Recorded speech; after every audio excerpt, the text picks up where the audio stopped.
Gado Agro, com Kellen Severo. Oferecimento Ihara. Agricultura é a nossa vida. Ihara. Consórcio Nacional Valtra. Seu sucesso em nossos planos.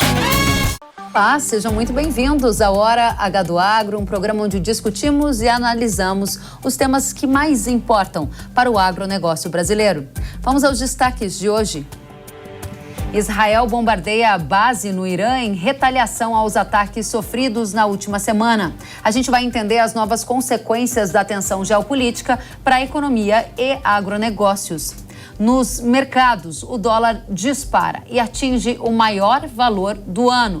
É hora de acompanhar as análises para câmbio, fertilizantes, carnes e grãos. E tem mais. O governo assina a demarcação de 2 terras indígenas. Você vai ver tudo isso e muito mais no Hora H do Agro, que já está no ar. Israel lançou um ataque a uma cidade localizada a 450 quilômetros da capital do Irã, Teherã, onde o Irã mantém uma base militar, uma fábrica de drones e instalações nucleares. A ofensiva é uma retaliação ao ataque que Israel sofreu no último fim de semana, quando mísseis foram disparados do território iraniano até Israel. Ataque que o sistema de defesa aérea do país, chamado de Domo de Ferro, conseguiu interceptar.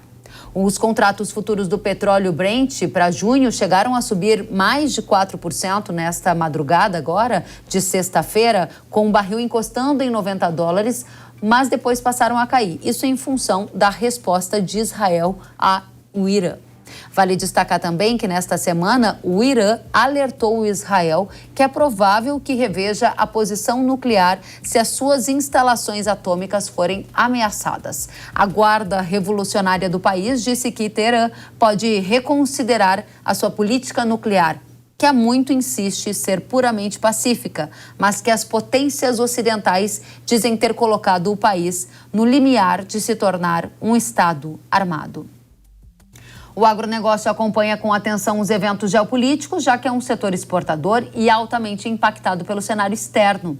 Além disso, o Oriente Médio é um importante parceiro comercial do setor. Israel é a origem de 6,9% dos adubos fosfatados e 7,6% do cloreto de potássio. O Irã é o 5º maior destino do milho brasileiro. E no setor de carnes, a região do Oriente Médio é importante compradora de carne de bovinos e frango. Para analisar todo este cenário, a gente vai ao painel de hoje. Vamos receber os nossos convidados. Geopolítica importa para o agronegócio e é por isso que a gente vai direto à análise dos efeitos e do que esperar de agora em diante. Para essa conversa, eu recebo Pedro Costa Júnior, professor de Relações Internacionais. Seja muito bem-vindo, professor. Kellen, sempre um prazer estar contigo aqui no Hora H e com os nossos ouvintes. Aproveitando, Kellen, tomando um cafezinho aqui de boa procedência, lá de São Roque de Minas, onde o Pedro Costa Pai te assiste toda semana. Muito obrigada ao seu Pedro e obrigada a você por estar conosco, Pedro, trazendo junto com esse café muita informação. Primeira pergunta que a nossa audiência quer saber é: a gente está passando por uma escalada do conflito no Oriente Médio com esse ataque agora de Israel ao Irã? É uma escalada, mas é uma escalada controlada. Nós precisamos ficar atentos, né? Então, por que é uma escalada, Kellen? É uma escalada porque é a primeira vez na história que Israel é atacado diretamente no seu território pelo Irã. E é a primeira vez na história que Israel retalha esse ataque e ataca diretamente também o território do Irã. Ou seja, depois dos ataques israelenses à embaixada do Irã lá na Síria, né, em Damasco, que deixou 7 vítimas, uma delas um alto comandante militar iraniano, esperava-se que o Irã iria reagir ao ataque de Israel, mas não se sabia como. E havia uma tendência natural que o Irã pudesse usar um daqueles seus proxies, que nós chamamos, proxy war, que é as guerras por procuração. Que ele pudesse, digamos, acionar um dos seus, que eles chamam, né, nas relações internacionais, eixos da resistência. Então ele poderia usar o Hamas na Palestina, ou o Hezbollah no Líbano, ou os Houthis no Iêmen, mas o Irã escolheu fazer diferente. Ele atacou diretamente Israel, nós vimos lá as imagens, como o escudo israelense, chamado Domo de Ferro, abateu a esmagadora maioria dos mísseis e drones iranianos, e agora Israel faz um ataque também direto ao Irã. Então, por isso é uma escalada, porque nós não tínhamos isso antes. Segundo, por que uma escalada? É uma escalada porque são duas potências regionais. Israel é uma potência nuclear, tem cerca de 200 ogivas nucleares, um dos exércitos mais sofisticados e tecnológicos do mundo, e o Irã é uma potência regional, também é uma potência militar, também é uma potência de 90 milhões de habitantes, é um país muito grande, é uma potência do Oriente Médio, e ninguém sabe ao certo se o Irã chegou a desenvolver armas nucleares. Sabe-se do enriquecimento de urânio que ele tem, ou se mesmo tem uma bomba. E agora, é controlado, e esse é o segundo ponto, porque os movimentos táticos foram muito bem feitos, no sentido de que foram ataques coreografados, que é o que nós podemos explorar mais para frente, no sentido de não escalar a guerra. Então, é uma escalada controlada.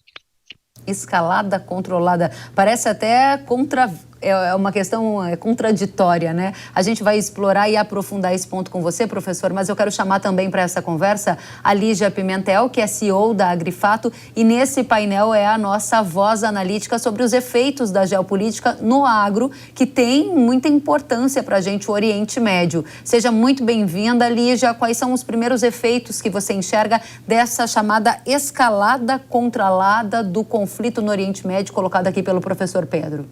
Fala, pessoal.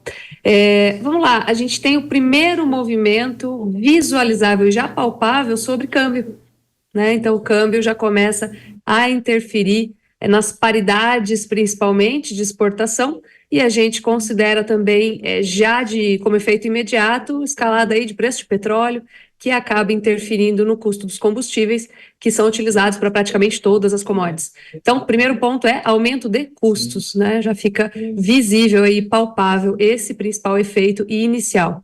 Efeitos posteriores, a gente ainda não sentiu, que seriam efeitos sobre a própria logística, né, de fertilizantes e mercadorias que a gente intercambeia aí com a região.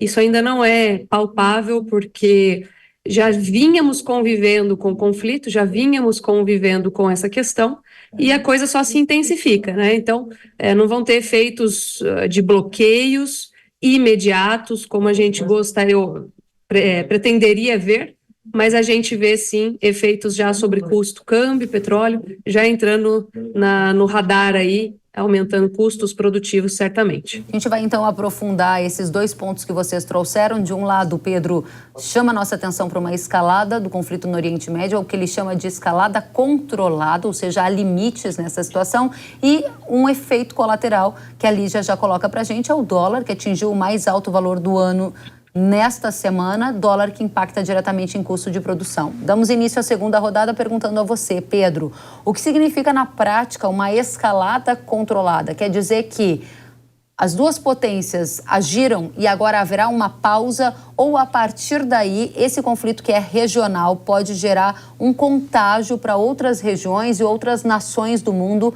aí perdendo o controle e aí virando realmente uma situação muito maior? Exatamente, Kelly.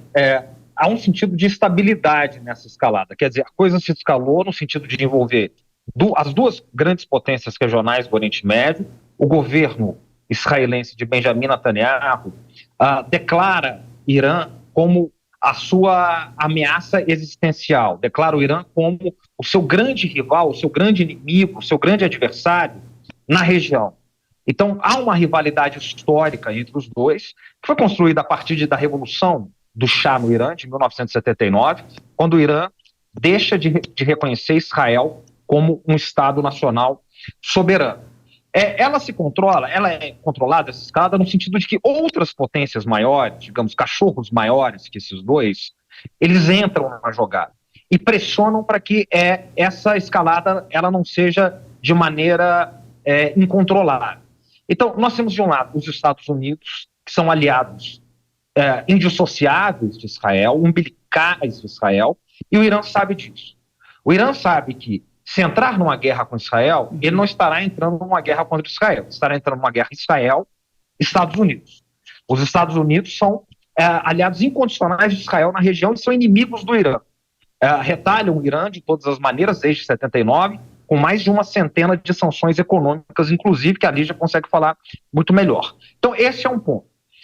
E, ao mesmo tempo, tanto o Irã como os Estados Unidos sabem, tanto Israel como os Estados Unidos, sabem que o Irã ele pode responder, digamos, militarmente, Israel, de uma maneira forte, de uma maneira sensível. Ao contrário, por exemplo, da Palestina ou de outros atores mais fracos da região. Então, isso é muito calculado. E aí nós temos outros, digamos, dois cachorros maiores também, que é Rússia e China. E aí a relação é muito imbricada, porque a Rússia e a China se tornaram muito próximas do Irã, sobretudo na última década. A Rússia, mais especificamente ainda, depois da guerra na Ucrânia, no fornecimento de armamentos militares. A Rússia ela importa drones do Irã para utilizar na guerra da Ucrânia e se tornaram muito próximos por causa das sanções norte-americanas. Então o Irã ele se voltou para a China, para a Índia e para a Rússia. E o Irã ele é palco das chamadas novas rotas da seda. Então, para a China não interessa uma guerra, porque a China quer fazer negócios. Ela quer escoar os produtos dela pelo mundo inteiro. Uma guerra atrapalharia isso. A China quer a chamada Pax Chinesa. E, ao mesmo tempo, e eu fecho aqui, isso é muito importante, Israel é um país único, digamos assim, na região. Por quê? Porque Israel é o aliado prioritário dos Estados Unidos, mas tem muito boas relações com a China. Relações comerciais importantes, que é aliada do Irã. E que não quer guerra. E tem muito boas relações com a Rússia, de Putin, que é aliado do Irã também. E que os dois estão, digamos, em uma série de parcerias econômicas, como os BRICS, por exemplo, para a gente colocar o Brasil no meio. Então, Israel é aliado, tem boas relações econômicas e históricas com a Rússia, desde a União Soviética, tem boas relações com a China, tem boas relações com a Índia, especialmente do governo Modi, e tem boas relações econômicas, digamos, com essas potências maiores, sendo aliado dos Estados Unidos. E todos esses aliados pressionam Israel para que não haja escalada do conflito. E o Irã sabe que uma escalada do conflito é uma escalada contra os Estados Unidos que pode ser sua autodestruição. Professor, para a gente fechar esse ponto, então a sua análise sobre os próximos episódios é que a gente observou essa chamada escalada contida, escalada controlada do conflito no Oriente Médio, mas ela deve ficar por aí, não se irradiando, se esparramando para outras regiões, gerando um conflito muito maior. Essa é a sua análise no momento? Perfeito. Nesse momento, essa é a análise. Claro que essas coisas são imprevisíveis, pode acontecer agora eventos mais localizados, mas isso é embasado no ataque do Irã a Israel, que foi um ataque coreografado.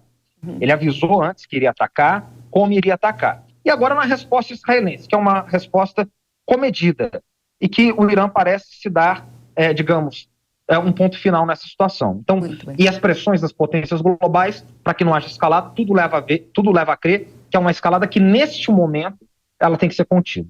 Muito bem, professor. Lígia, na última rodada você falava sobre alguns efeitos já visíveis e você citou o câmbio, trazendo uma perspectiva de aumento de custo para o agro, e citou também o petróleo, que é um fator de contágio para também eventualmente aumentar custo com diesel. A gente lembra a nossa audiência que Israel é um fornecedor importante de fertilizantes para o Brasil e que Irã é um dos nossos maiores destinos, é o 5º maior destino de milho, pelo menos foi em 2023.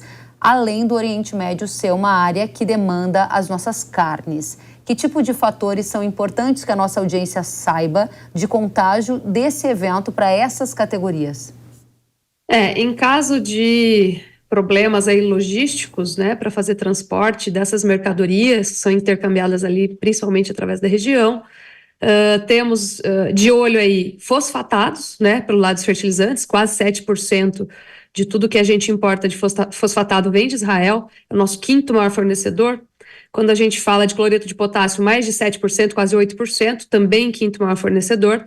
E quando a gente fala de grãos, tem a incidência de milho, né? A gente manda muito milho para o Irã, é o nosso 5º maior mercado em 2023, como você acabou de citar. E entre 2015 até 2022, fazendo um histórico mais longo dessa relação, a gente trabalhou com uma média de 18% do volume exportado brasileiro indo para lá. né? Então, esse é um ponto que eu acredito ser de importância para questões logísticas, caso a gente chegue a ter uma interferência mais negativa nesse fluxo. Eu acho que vale, Kellen, antes de continuar, a gente fazer um pequeno destaque, um pequeno parênteses, na verdade, que é o aprendizado que a gente teve com o conflito ali na Europa Oriental, entre Ucrânia e Rússia, né? A invasão russa dentro da Ucrânia, em que a gente observou que a gente consegue criar alternativas logísticas para criar esse abastecimento, né, ou essa contrapartida aí de câmbio de mercadorias nas regiões de guerra. Agora, isso implica no quê? Maior custo logístico. Então, sempre tem uma consequência, mas acaba se criando soluções paliativas. A gente consegue fazer isso, né? A não ser que a coisa seja de fato muito dramática, mas de acordo com o professor Pedro aí, se a gente tem uma escalada controlada, orientada ou até mesmo calculada, isso talvez fique para um segundo plano, uma interrupção muito dramática. Já quando a gente fala de proteínas, né, o Brasil, se a gente pegar, juntar aí os principais países envolvidos no conflito, então Irã, Israel, Líbano, Jordânia, Palestina, só 2% de carne bovina que a gente exporta vai para lá, né? Já se a gente considerar o Oriente Médio como um todo, temos praticamente 8% de participação no total exportado de carne bovina, para se ter uma ideia, tá bom? Carne de frango é menos, né? A gente tem uma exposição ainda menor, 2% praticamente de tudo que a gente exporta vai para a região. E quando a gente fala de carne suína, é irrisório, porque a gente sabe que pela orientação religiosa na região, as religiões judaicas e muçulmanas, elas evitam aí, ou condenam até mesmo, o consumo de carne suína, então a gente não tem relevância ali naquela região. Então fica mais ou menos estabelecido nesse nível o impacto possível caso haja questões logísticas envolvidas. Agora, eu acho que o principal impacto, sim, é aumento de custos, sim, principalmente em termos de dólar, né, de câmbio, combustíveis principalmente também, e efeitos logísticos, porque todo desvio de rota, toda solução paliativa para um conflito, ela acaba introduzindo custos nessa logística que tem que ser reinaugurada. Me chama a atenção que, pela segunda vez, você destaca o risco ou a preocupação sobre aumento de custos. A minha pergunta objetiva é: esses aumentos já foram sentidos depois dessas 2 semanas de intensificação nos conflitos no Oriente Médio, ou são expectativas a depender de um movimento de continuidade de alta do dólar e até continuidade de alta do petróleo? E acho que aí a gente esbarra em algumas questões internas do Brasil também. Então, a escalada do dólar, ela já fica bem visível e ela vem em linha com a decepção do mercado em relação ao arcabouço fiscal. Então, entrando um pouquinho agora em cenário interno, né? Mas junta-se as duas coisas, esse alinhamento de astros, conflito internacional com essa questão de decepção do mercado com o arcabouço, né? Essa ineficiência em cobrir o rombo fiscal brasileiro, a gente tem aí um dólar explosivo, né? Que ultrapassou novamente a casa dos 5,20 e acaba já imediatamente pressionando principalmente insumos dolarizados. Em relação a combustíveis, o que a gente tem é uma defasagem do preço tabelado do governo em relação ao petróleo lá fora. Então, a alta que a gente observou no petróleo WTI, né, que é o internacional, em relação aos combustíveis aqui no Brasil, essa alta ainda não foi repassada. Então, a gente fala que a gente está grávido de inflação aqui no Brasil no momento, e isso vai chegar em um dado ponto, e nós vamos sentir posteriormente. Então, o que chegou aqui, o que é palpável já é em relação aos insumos dolarizados e alguma variação aí, principalmente de grãos, que é sentida mais rapidamente por, obviamente, estar ligada já à questão cambial. Perfeito, Lígia, obrigada. Pedro, a gente está de olho no seu horário, então a última rodada do nosso painel é a expectativa do que acontece de agora em diante. Você já deu alguns sinais, eu gostaria de entender também como é que fica o papel do Brasil nesse contexto. A gente viu uma nota aqui do governo brasileiro em relação ao conflito no Oriente Médio. Qual a sua avaliação do papel do Brasil nesse contexto e o que a gente pode destacar para a nossa audiência para encerrar esse bloco? Essa quinta-feira a gente teve a votação no Conselho de Segurança das Nações Unidas sobre a entrada da Palestina como um país soberano nas Nações Unidas, na ONU. Então, são 2 procedimentos. Primeiro, tem que passar pelo Conselho de Segurança, que são 15 países, dos quais 5 são membros permanentes, 10 rotativos, e desses 5 permanentes, todos têm direito a veto. Ou seja, se um só vetar, a Palestina não é reconhecida como país. E se a maioria não, enfim, desejar o contrário também, ela é vetada e depois isso tem que ser apreciado na Assembleia Geral das Nações Unidas. É importante dizer, porque nós estamos tendo a guerra na Palestina, né, já há 6 meses, que se iniciou desde de 7 de outubro, né, o famigerado 7 de outubro, dos ataques do Hamas a Israel, e a retaliação do governo Netanyahu sobre a Cisjordânia e a faixa de Gaza. E ontem o Brasil se manifestou numa votação, digamos, categórica para a entrada da Palestina nas Nações Unidas como Estado soberano, porque a proposta de solução para o conflito no Oriente Médio entre Israel e Palestina é a ideia de 2 estados nacionais com 2 territórios, o território palestino e o território israelita. Para isso acontecer, precisa primeiro existir a Palestina, do ponto de vista formal, da maior organização multilateral do mundo, que é a ONU. Porque senão não tem como se falar em 2 territórios. A proposta de 2 territórios é uma proposta, digamos, consensual, que o Brasil apoia, que os Estados Unidos apoiam, que o principal aliado de Israel, que a França, a Alemanha, a China, a Rússia, todas as potências globais apoiam. Então, por isso, essa entrada da Palestina, ela moveu o mundo ontem e o Brasil, digamos, se empenhou nisso. Mas teve um veto só, um veto dos 15 no Conselho de Segurança da ONU, dos 5 do membro permanentes, que votou contra a entrada da Palestina, o reconhecimento da Palestina na ONU. Foi dos Estados Unidos. E esse veto é o suficiente para que a Palestina não entre. O Brasil vai continuar assistindo à distância, o Oriente Médio está muito longe geopoliticamente do Brasil, mas nesse sentido de atuar, como a política externa brasileira vem tentando fazer, como uma espécie de promotor global da paz dentro dos seus limites. Muito bem. Professor Pedro Costa Júnior, professor de Relações Internacionais, eu já me despeço de você porque sei que tem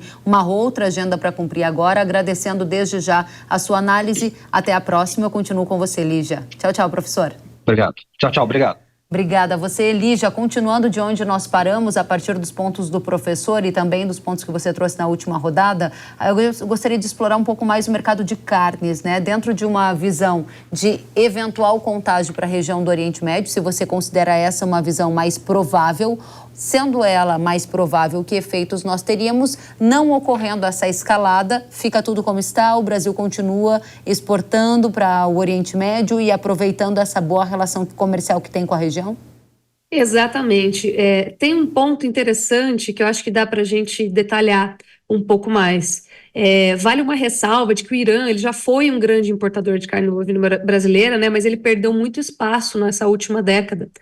E nós associamos isso, em boa parte, Kellen, a essa escalada de conflitos, de tensões na região, conflito mais recentemente, mas historicamente a gente tem uma escalada de tensões ali na região que acabaram culminando no conflito atual, né? Acho que o professor Pedro pode até falar melhor do que isso sobre eu, com mais propriedade, mas isso é o que a gente observa. E conforme foi saindo o Irã, foi entrando Emirados Árabes Unidos, né? Foi um crescimento de mais de 200% de importação de carne bovina, especificamente, num período aí, nos últimos 5, 10 anos, né? Então isso é interessante, porque na nossa visão pode estar ocorrendo uma intermediação, uma utilização quase que de entreposto dos Emirados Árabes Unidos para acabar suprindo uma parte da necessidade de carne do Irã, né? Ao mesmo tempo em que escalada de conflito, escalada de tensões trazem sempre uma destruição de poder de compra e, consequentemente, uma restrição de possibilidade, capacidade de consumo de proteínas de maior valor agregado, como é a carne bovina. Então é interessante isso, né? A gente colocar isso em pontuação. Desculpa interromper, mas você está dizendo então que se houver uma escalada do conflito na região do Oriente Médio, parte da demanda de carne que a gente manda para lá pode se deteriorar, ou seja, poderia sobrar mais proteína animal no mercado doméstico, porque a gente deixaria de enviar um pouco mais para fora? Eu acho que a gente tem um efeito duplo ali. Pode ir um pouco menos de carne ainda para o Irã. Esse movimento ele pode continuar, né, em resposta a essas tensões. E a gente pode acabar colocando um pouquinho mais em Emirados Árabes Unidos para continuar servindo de entreposto. Mas, assim, é um crescimento de Emirados Árabes Unidos em relação a um decrescimento, né, em Paragônia, e um decrescimento em relação a Irã diretamente, né, que é um efeito que nós já temos visto. Então, isso pode se intensificar e a gente acabar se apoiando mais em Emirados Árabes Unidos como parceiro nesse sentido, em relação a carne bovina, principalmente. Muito bem. Então, para a gente fechar, Lígia, nesse momento a mensagem que fica para a nossa audiência é de uma aparente estabilidade no que se refere a fluxos comerciais com o Oriente Médio, mas um sinal amarelo em relação a riscos de custos mais altos puxados por dólar e petróleo. É assim que a gente enxerga o momento, com efeitos diretos no agro?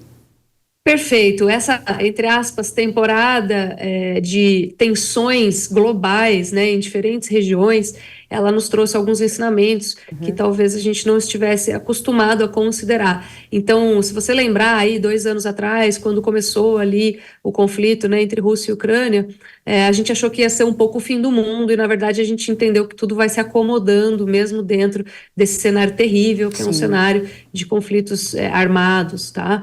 Então, acho que esse amadurecimento da interpretação do que pode ocorrer ali na região há sempre deterioração de poder de compra, que acaba reduzindo o consumo, mas esse consumo ele ainda se faz necessário, sempre tem gente na região, né, obviamente.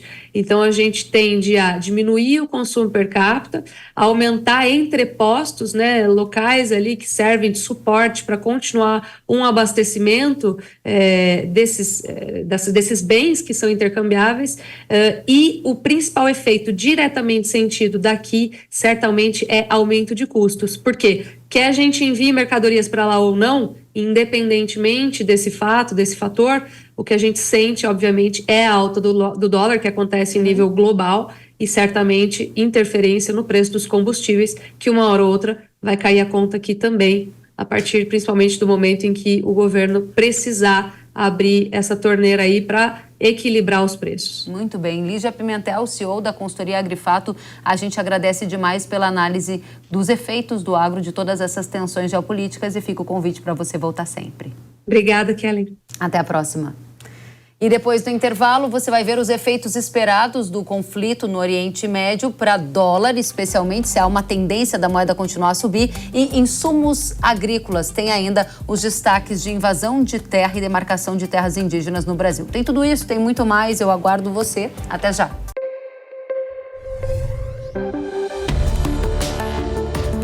O agro, setor que movimenta a economia brasileira, gerando renda, emprego e oportunidades para toda a população. Hora H do Agro, com Kellen Severo.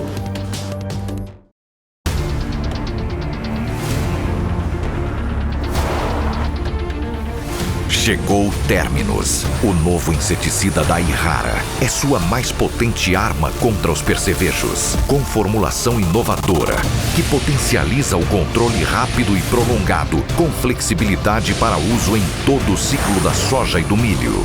Confie no poder supremo de Terminus, da Irrara. Produto de uso agrícola. Venda sob receituário agronômico. Consulte sempre o engenheiro agrônomo. Zico, eu tenho a dica certa para você que não leva apenas sua carga, mas impulsiona o progresso. O consórcio MAGE Volkswagen Caminhões e Ônibus é ideal para ter seu caminhão novo, aumentar ou renovar a sua frota. 0 de entrada, parcelas a partir de R$ 2.800 e aqui o cartão vermelho é para os juros. Dê o primeiro passo para essa vitória. Consórcio MAGE Volkswagen Caminhões e Ônibus, a estrada da conquista começa aqui. Sabia que o Brasil é um dos maiores produtores de soja e milho no mundo? Esse mercado movimenta mais de 70 bilhões de dólares anualmente e tem muitas oportunidades. Com o curso de comercialização de soja e milho da NIL, você aprende a negociar preços em bolsas internacionais e proteger seu capital. O professor João Birkan tem mais de 60 anos de experiência e vai te ensinar como ganhar dinheiro no agronegócio. Quero garantir uma taxa melhor do dólar para daqui a 12 meses. Esse curso é ideal para você que quer trabalhar com trading de soja e milho no mercado financeiro e para você que é produtor e quer potencializar os lucros com sua safra. Ingresse no setor que mais cresce no Brasil. Acesse nilcursos.com.br e inscreva-se.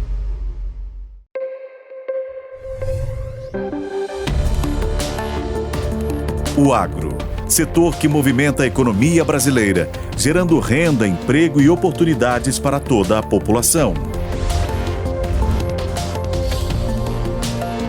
Hora H do Agro, com Kellen Severo.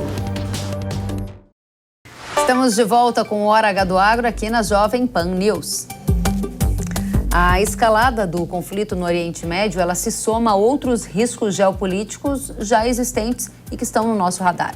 Para quem nos assiste pela televisão, é possível ver nesta tela que aqui na América Latina a gente tem o risco envolvendo Guiana e Venezuela, com risco de uma anexação de parte da Guiana pela Venezuela. É uma tensão geopolítica importante de acompanhar. Há também o aumento das tensões no Oriente Médio, como temos destacado aqui. O mais recente tem a ver com a ofensiva de Israel em relação a Irã. Há também a guerra entre Rússia e Ucrânia, que já está no 3º ano, e no radar se mantém as tensões envolvendo Taiwan e China. Ou seja, a geopolítica importa porque o agronegócio é um dos setores mais internacionalizados da economia brasileira. Outro efeito a gente sentiu nesta semana via dólar. O dólar disparou e atingiu o maior patamar do ano. Vejam só, beirando ali os 5,29 em alguns momentos do pregão dos últimos dias. Entre os motivos para a escalada da moeda estão essas tensões geopolíticas que a gente abordou e também os riscos fiscais aqui no Brasil, entre outros motivos que a gente vai analisar a partir de agora. Para entendermos o que vem pela frente em relação à tendência de dólar e impactos em mercados agrícolas, como formação de preço de adubo, fertilizantes e grãos, a gente convidou 2 profissionais. André Perfeito, economista, seja muito bem-vindo ao Hora H do Agro.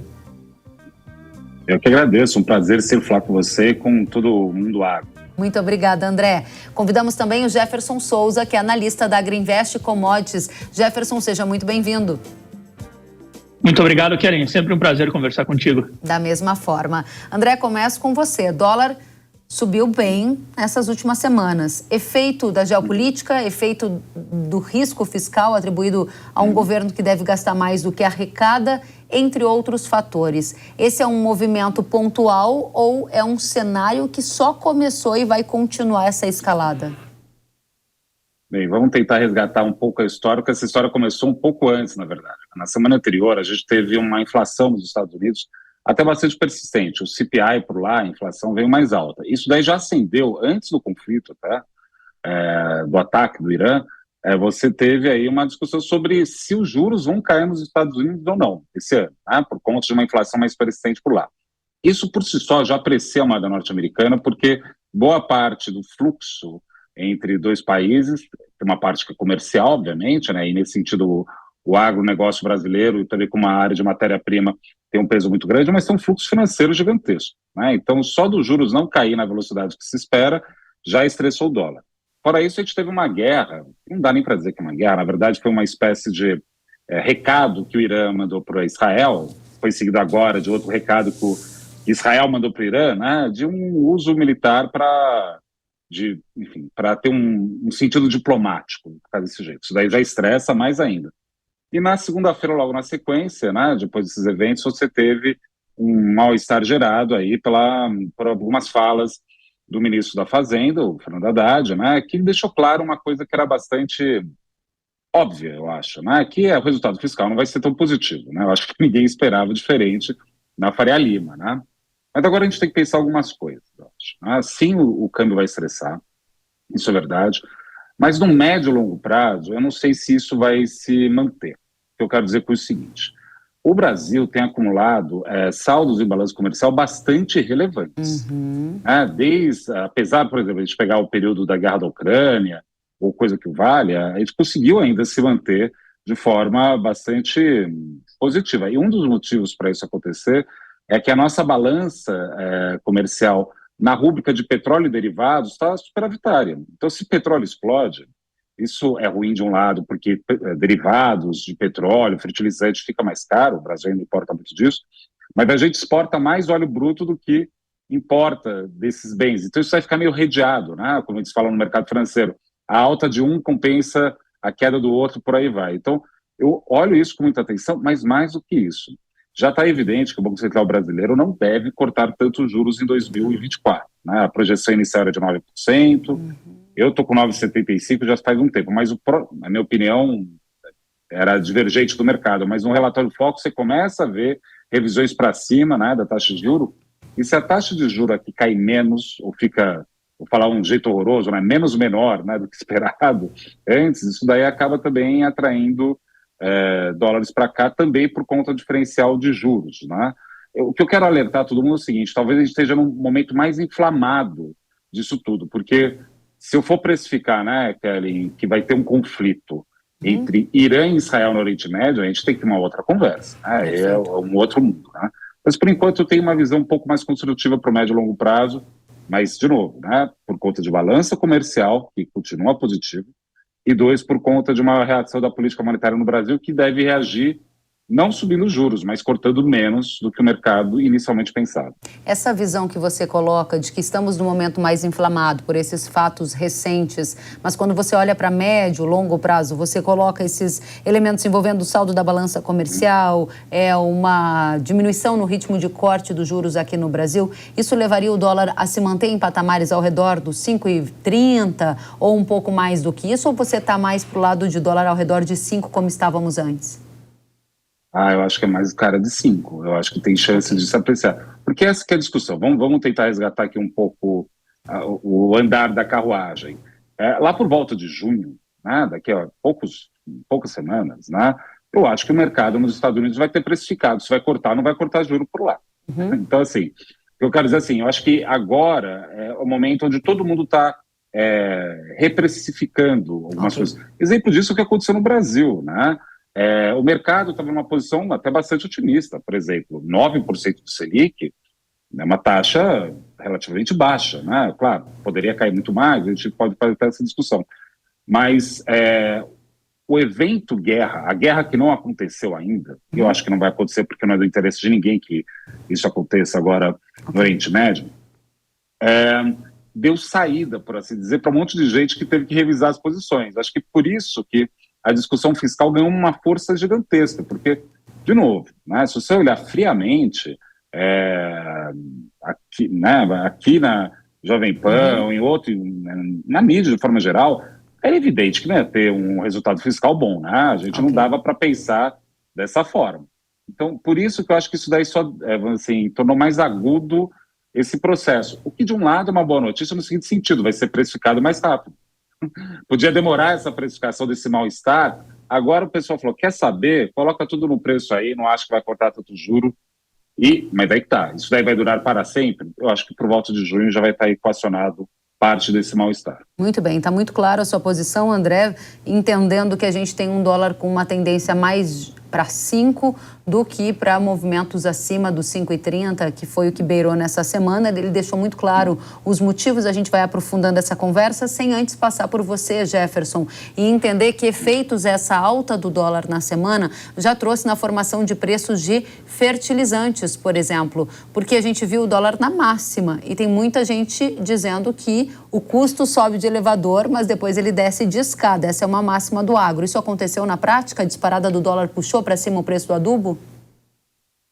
Kellen, vamos lá. Se o preço em dólar não variou, vamos pegar um exemplo. O cloreto de potássio está estável na semana em dólar. Ou seja, se eu fizer uma conversão com um câmbio de 5,20 e passar para um câmbio de 5,26, eu vou ter um aumento. O contrário também é verdadeiro. Ou seja, se eu pegar o preço médio da minha semana, comparar com a semana passada, eu tenho mais ou menos R$80 de aumento na tonelada dos fertilizantes consumidos no Brasil. Ou seja, eu tive um aumento na cotação do insumo em reais por tonelada. Agora, o produtor tem que ficar muito atento a esse balanço, porque nós compramos o adubo em dólar. O mercado de fertilizantes no Brasil é um mercado dolarizado. Então, quer dizer o seguinte, se o adubo permanecer estável ou ele subir em dólar, e você tiver ainda mais um incremento na divisa americana, um fortalecimento na divisa americana, significa que o produtor vai pagar mais caro. Isso é um fato. Só que tem um porém nessa história, Kellen. Ele vai vender a soja também mais cara. Você tem que colocar na ponta do lápis. Quando eu falo em poder de compra, você perde um lado, você ganha do outro. Ganhou e assim funciona. Ou perdeu nessa semana? Nessa semana, eu posso dizer que a relação de troca dele em real ela ficou parecida com a semana passada. Tá. Não mudou tanto. Agora, a relação de troca em dólar, ela piorou nessa semana levemente. Então, nesse momento em que você tem um estresse no câmbio, até então, no mês de março, a gente não teve. O câmbio ficou ali 4,90, 4,92. Quando eu cheguei no mês de abril, o negócio estressa. Aí você sente um aumento maior na ponta quando o produtor vai fazer a compra em real. E tem um dado muito interessante. A grande parte dos produtores no sul do Brasil, por exemplo, Paraná, Santa Catarina, Rio Grande do Sul, compram o fertilizante em reais. Então, obviamente, esses produtores irão sentir. Uma boa parcela do Mato Grosso roda o adubo em dólar. Ou seja, se eu for pensar na realidade deles, eu não tive mudança. Então, eu tenho que olhar muito bem isso. E o produtor, na hora de comprar ou vender, ele tem que tomar muito cuidado em não descasar a moeda que ele está fazendo as operações dele. No passado, nós vimos muito problema com descasamento. Ele compra o adubo em dólar, vende a soja em real e, é claro, ele acaba gerando um certo problema para ele mesmo, se você tiver algumas mudanças abruptas como está acontecendo agora. Só tem que tomar muito cuidado com isso. Você está chamando a nossa atenção aqui para que houve um aumento de R$80 por tonelada para o cloreto, foi isso? É uma média que eu fiz a semana antes da nossa conversa, eu fiz uma média das matérias-primas que eu acompanho, e eu falei, olha, da semana passada para agora, se eu pegar uma cesta de produtos, eu tive R$80 por tonelada.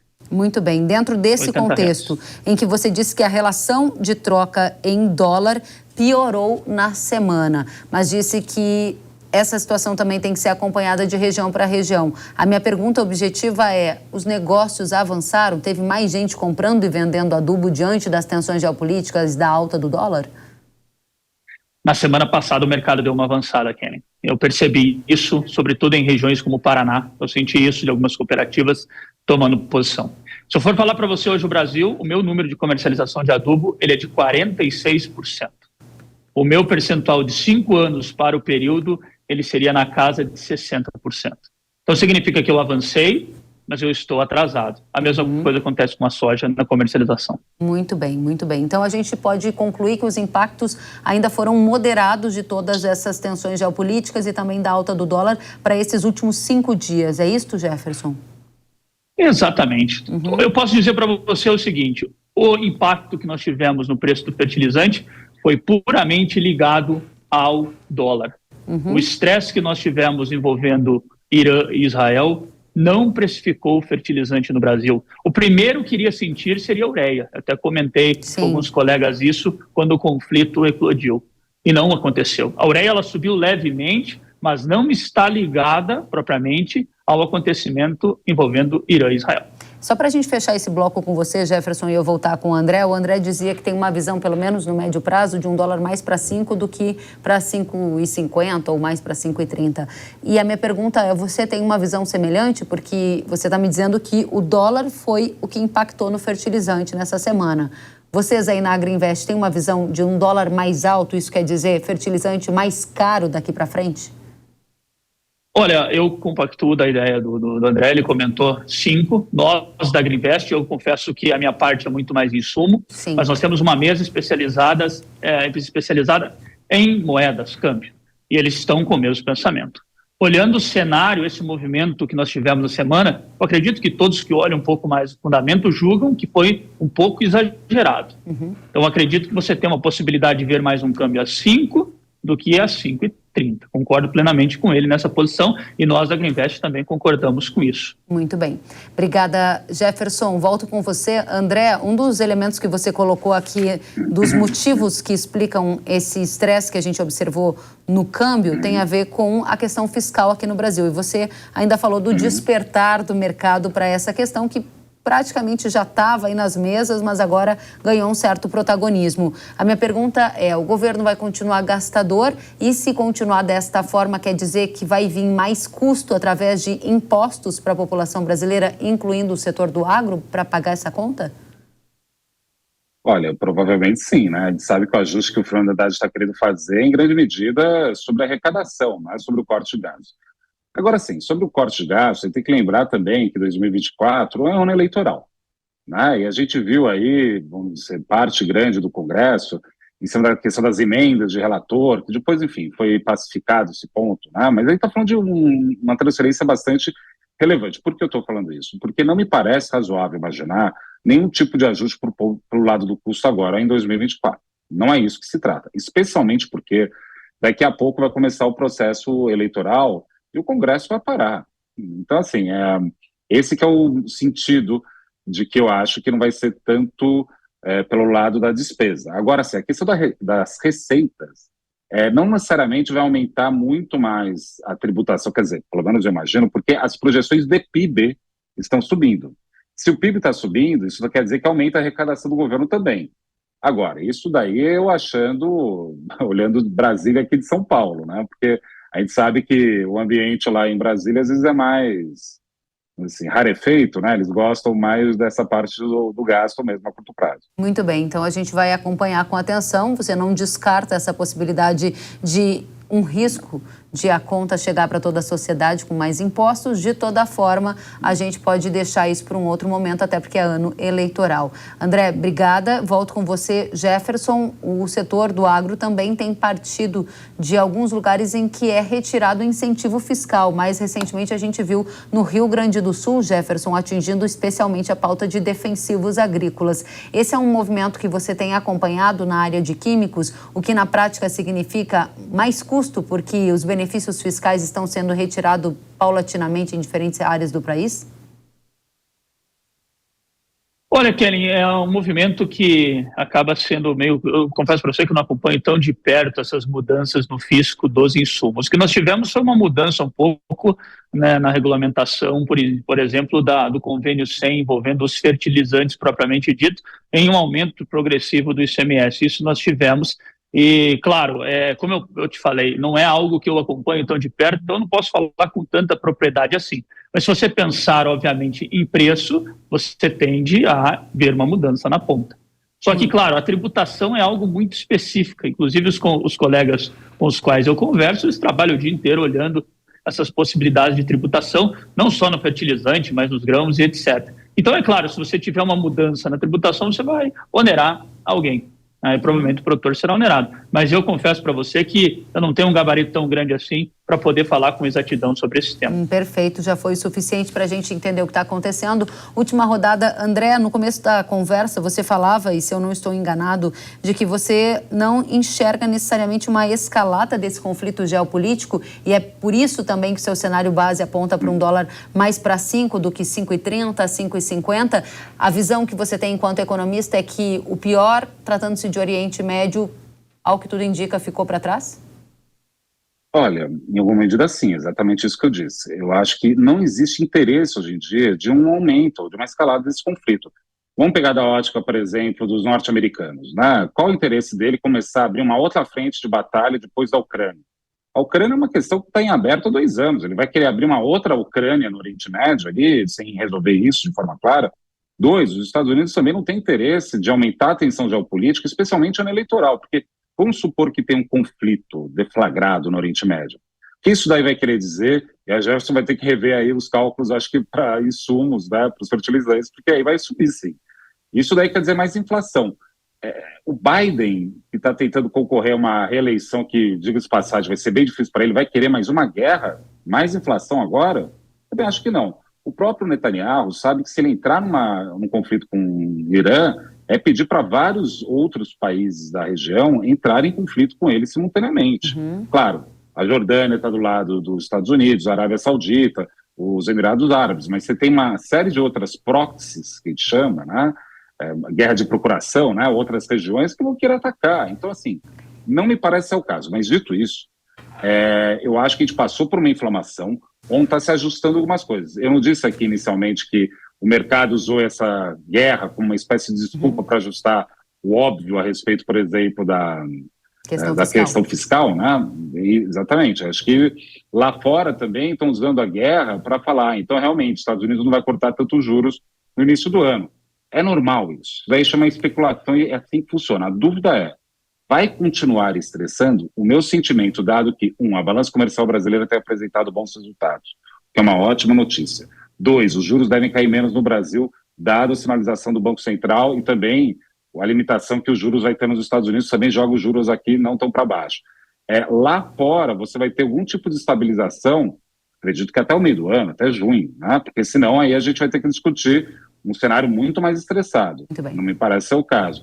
E isso daí tudo em conjunto me faz ter uma visão um pouco mais construtiva, para não dizer otimista, né, mas mais construtiva a respeito do médio e longo prazo. Muito bem, obrigada, André. Jefferson, última questão para você dado que você analisa tendências do mercado de adubo, qual é a tendência a partir de agora, vinculada, claro, a esses fatos geopolíticos e outros que estejam no seu radar? Os preços tendem a subir mais?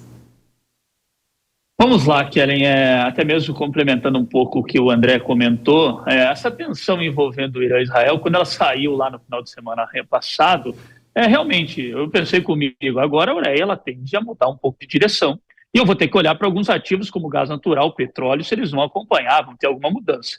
O que nós vimos foi que o petróleo não comprou a briga, o ouro também não mudou, o gás natural também não mudou, a Ureia na segunda-feira, sem nenhum problema. O que nós temos hoje como fundamento é que o mercado global de ureia está muito bem ofertado. Do lado da demanda, nós tivemos um evento muito interessante recentemente, envolvendo uma das maiores compradoras do mundo, que é a Índia. A Índia voltou atrás, ela ia comprar 700 mil toneladas de ureia, decidiu que vai comprar 320, ou seja, sobrou mais ureia. Esse fato levou o preço da ureia, nos últimos 30 dias, a cair no Brasil mais de 15%. Eu digo o seguinte, se nós não tivermos nenhuma eclosão maior no problema envolvendo Irã e Israel, e pelo jeito está ficando de lado, eu tenho alguns fundamentos que apontam para uma queda ainda no preço da ureia. Só tem que tomar cuidado, porque é o fertilizante mais volátil que eu tenho no mundo. Qualquer tipo de tensão política escalada, quem sente a ureia primeiro. Então tem que tomar um pouco de cuidado com isso. Cloreto de potássio está num nível estagnado há uns 45 dias no Brasil. Ele subiu um pouco e parou. Muita oferta, os produtores já compraram. O cloreto não é o problema para mim hoje, Kellen. O maior problema que eu tenho no mercado é fósforo. E por que isso? É o fertilizante mais caro do Brasil. Hoje uma tonelada de MAP com esse câmbio custa mais de R$ 3.500. Quando eu faço a conversão em sacas de soja, a relação ela fica muito acima da média. Isso está dificultando os negócios. E é por isso que a minha comercialização de adubo ela está abaixo da média, por uma interferência do fosfatado. Fósforo está caindo lá fora, está caindo nos Estados Unidos, está caindo na China, está caindo na Índia. Agora no Brasil eu termino a minha semana com os preços estagnados praticamente. Ninguém fala em queda por aqui. É o ponto mais importante. Hoje eu tenho uma carteira que a gente conversa sempre e a maior dúvida que eu recebo é fosfatado. Eu vejo que essas quedas podem dar ao produtor uma esperança, mas ele tem que acompanhar muito bem de perto, porque a janela ela vai se fechando, sobretudo em regiões como o Mato Grosso, que é um grande consumidor e tem muito fosfatado de alta concentração para rodar. O tempo está encerrado. Então eu tenho que tomar muito cuidado com o fosfatado nesse momento. É hora de agir ou esperar? O seu conselho para a nossa audiência em relação a esses fosfatados? É a pergunta que eu mais recebo e é mais difícil de responder nesse momento. O fósforo é a matéria-prima mais difícil que eu tenho, Kellen. O produtor tem que analisar muito bem o que ele vai fazer com a matéria-prima que ele vai comprar. Se ele vai para um simples, se ele vai para um MAP, esperar um pouco, ou para um triplo e assim por diante. Eu tenho uma esperança lá fora, que é uma queda global no preço do fósforo. Agora eu preciso esperar se nos próximos 10 dias, 15 dias, essa queda vai chegar no Brasil. Se ela chegar no Brasil, eu acredito que o produtor ele vai tomar algumas posições. Porém, se continuar do jeito que está, eu tenho certeza que nós vamos ver o fosfatado sendo tomada a decisão mais para frente. Muito bem. Quero agradecer demais a você, Jefferson Souza, analista da Greenvest Commodities, pelas visões aqui divididas com a nossa audiência em relação a impactos no mercado de fertilizantes. E a você, André Perfeito, que trouxe para a gente as projeções para câmbio, para juros e condição da geopolítica interferindo na economia brasileira. Voltem sempre, são muito bem-vindos.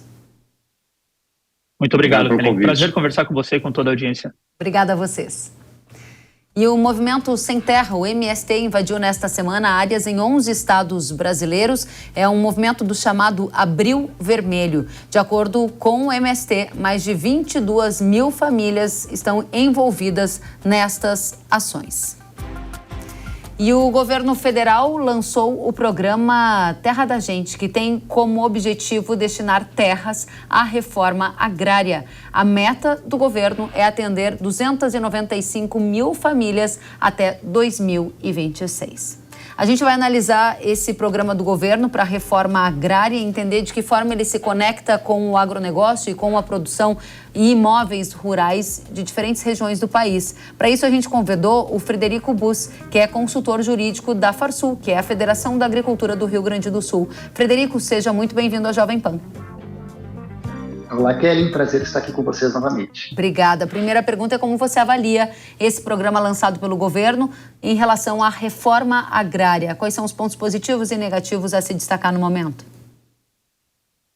Bem, Kelly, este decreto, ele, na nossa ótica, ele é mais um passo na direção da insegurança jurídica e da relativização do direito de propriedade, porque ele traz ações no intuito de facilitar aquisições de imóveis rurais para fim de reforma agrária, ao arrepio da lei e de garantias constitucionais. Esse já é o primeiro ponto, porque a nossa Constituição ela dispõe que procedimentos relativos à desapropriação devem ser regulados através de lei e não através de decretos, e muito menos através de normas do INCRA, por exemplo. Este decreto atribui ao INCRA poderes para fazer normas que podem culminar com desapropriações. Temos, por exemplo, a previsão de desapropriação por interesse social para fim de reforma agrária, desapropriação para distribuição de terras, expropriação de imóveis rurais com condições de trabalho análogo à escravidão, arrematação de imóveis rurais em execuções fiscais, em execuções na Justiça do Trabalho, enfim, diversas formas de desapropriação com o intuito de possibilitar ao governo federal a aquisição mais ampla de terras para a reforma agrária. Esse é um ponto bastante sensível. Você está falando em alguns riscos que envolvem o direito de propriedade, falou em expropriação de imóveis rurais. Tem algum ponto positivo nesse programa que foi lançado em relação à reforma agrária? Porque me parece, pelo menos a sinalização que eu vi, que era uma tentativa de arrefecer o movimento de invasão de terras. Tem alguma conexão? Sim, eu não vejo nenhum ponto positivo, sinceramente. Por exemplo, no que refere à questão da expropriação de imóveis rurais com exploração de trabalho análogo a escravo. Bom, logicamente, todos têm que obedecer às normas do trabalho, é isso que se defende, né? Todo mundo contesta, repudia, né, trabalhos em condições degradantes. Porém, a nossa Constituição ela estabelece que, ela já prevê que propriedades rurais e urbanas com trabalho em condições análogas à escravidão podem ser expropriados, ou seja, retirados seus proprietários sem indenização. Mas ela também, a Constituição determina que deve haver uma lei regulamentando esta forma de expropriação. E nós não temos essa legislação. E este decreto, neste ponto, por exemplo, ele estabeleceu que essa expropriação será regulamentada em normas pelo próprio INCRA. Ora, o INCRA não tem competência alguma para regulamentar essa questão. Isso deve ser regulamentado através de uma lei do Congresso Nacional, que é quem tem a atribuição, a competência para dispor e regulamentar esta matéria. Este é um exemplo, por exemplo, que causa extrema preocupação. Frederico, para a gente fechar, a Federação da Agricultura, como representante de agricultores, de proprietários de imóveis rurais, pretende, de alguma forma, endereçar essa preocupação que você colocou aqui de uma maneira bastante destacada? Sim, entendemos que essa matéria deve ser regulamentada através de uma legislação, também no que refere, por exemplo, à desapropriação para fim de reforma agrária, que tivemos uma decisão da STF no ano passado, que previu a possibilidade de desapropriação por descumprimento de função social. Isso também pende de regulamentação, porque a legislação, a Constituição assegura que a propriedade produtiva é imune à desapropriação. Então, estamos encaminhando, motivando a necessidade de que isso seja regulamentado através de uma legislação do Congresso Nacional, que é quem detenha a atribuição exclusiva para legislar e dispor sobre essas hipóteses de desapropriação. Até que haja uma nova legislação, o que vale ao decreto que foi destacado nesta semana pelo governo. Sim, o decreto entrou em vigor, enquanto não for questionado ou sobrevir uma legislação, ele está em vigência. Muito bem. Frederico Bus, consultor jurídico da Federação da Agricultura do Rio Grande do Sul, a Farsul, obrigada por dividir conosco as suas análises sobre esse tema tão relevante para a nossa audiência. Volte sempre. Eu que agradeço e parabéns pelo excelente trabalho. Obrigada a vocês também. E o presidente Lula assinou nesta semana mais 2 homologações para a criação de terras indígenas no Brasil. Essas áreas estão localizadas em Aldeia Velha, na Bahia, e em Cacique Fontoura, em Mato Grosso. Com as 2 novas áreas, o governo Lula totaliza 10 terras indígenas demarcadas desde o início do 3º mandato. A gente lembra que Lula já afirmou que vai demarcar o maior número de terras indígenas possíveis. Para o agro, a gente vai continuar acompanhando de perto esse tema que importa, já que muitas dessas áreas podem se sobrepor a regiões de produção agrícola e que são importantes para o setor. E ainda durante o evento de assinatura, o presidente disse que havia uma expectativa de que ele assinasse a demarcação de outras 4 terras indígenas, mas que não foi possível. Vamos conferir. Nós temos algumas terras que estão ocupadas, algumas por fazendeiros, outras por gente comum, possivelmente tão pobre quanto nós.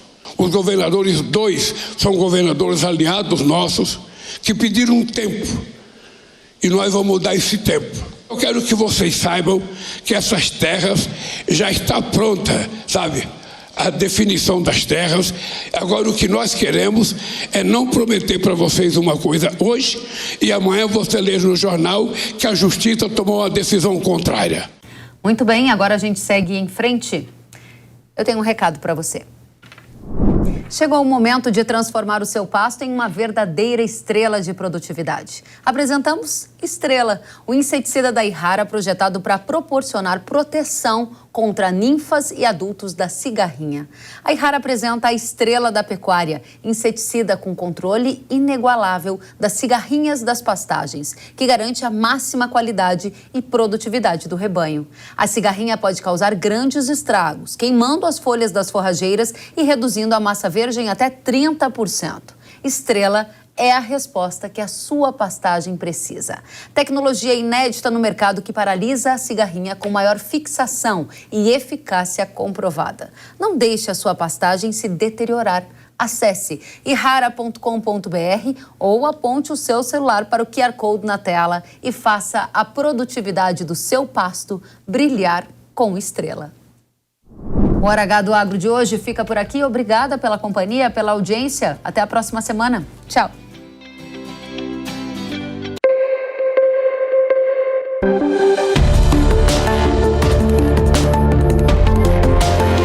Hora H do Agro, com Kellen Severo. Oferecimento Ihara. Agricultura é a nossa vida. Ihara. Consórcio Nacional Valtra. Seu sucesso em nossos planos. Realização Jovem Pan News.